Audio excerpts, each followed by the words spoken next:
Movies from the 70s are very different, even from films of the 80s, let alone modern ones. It's not about saying that the past was better or the grass was greener, but more about the unique spirit of cinema from that time.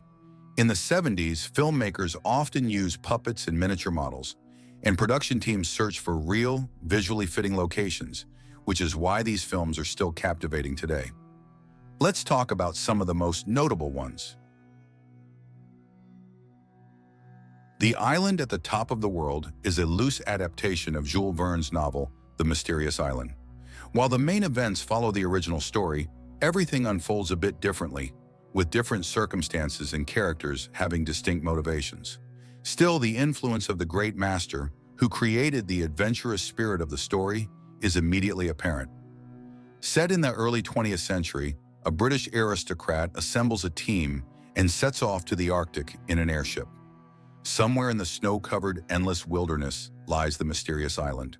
It turns out to be an entire ecosystem, isolated from the outside world, where extinct species and primitive humans have survived until today.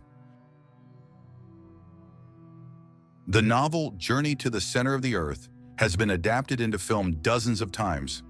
There's probably no decade without someone putting their spin on it.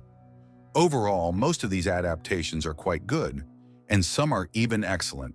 In the 1976 adaptation, the story is set in the early 20th century, but in an alternate version of it. Think of it as a sort of steampunk, with huge, fantastical machines and mechanisms. One such machine is the giant drill, Iron Mole, which takes the explorers into a subterranean world where they discover an ancient civilization, prehistoric creatures, and fictional monsters. Warlords of Atlantis is a film about British scientists before they became an endless source of memes. It's important to note right away that this is not a Hollywood production, but a British one, and it holds its own against American blockbusters of the time. The crew of a scientific vessel sets out to find traces of lost civilizations. During a dive in a bathysphere, the scientists encounter a giant octopus, which drags them down into an underwater city, the last remnant of Atlantis. Soon they come across the descendants of the lost civilization, but they're not exactly welcoming to these uninvited guests. Apocalypse Now is probably the best film about the Vietnam War, though it's not exactly about the war itself. Combat scenes, of course, take up part of the film, but they're almost in the background. At the forefront is the river, along which a group of soldiers must travel from Vietnam to Cambodia to eliminate the insane Colonel Kurtz. The river is hostile to humans, and doubly so to foreigners.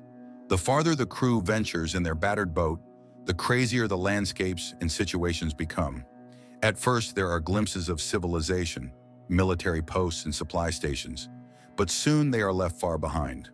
Ahead, only the winding river stretches on, and who knows what lies ahead around the next bend.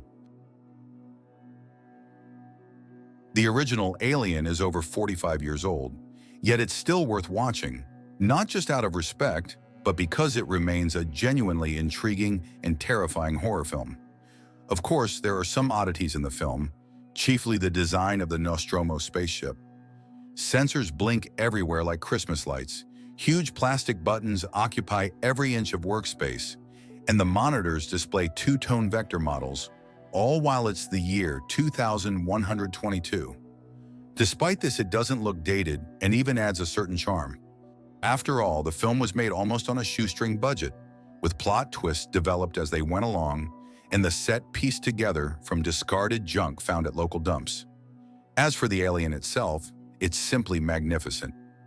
Even after all these years, it's still an unknown monster, not some silly puppet. Appearing rarely and unexpectedly, it genuinely terrifies. The suit looks convincing and fits perfectly with its surroundings. Everyone has heard of films based on books or historical events, but have you ever seen a film based on a song? Honestly, besides Convoy, it's hard to think of another one.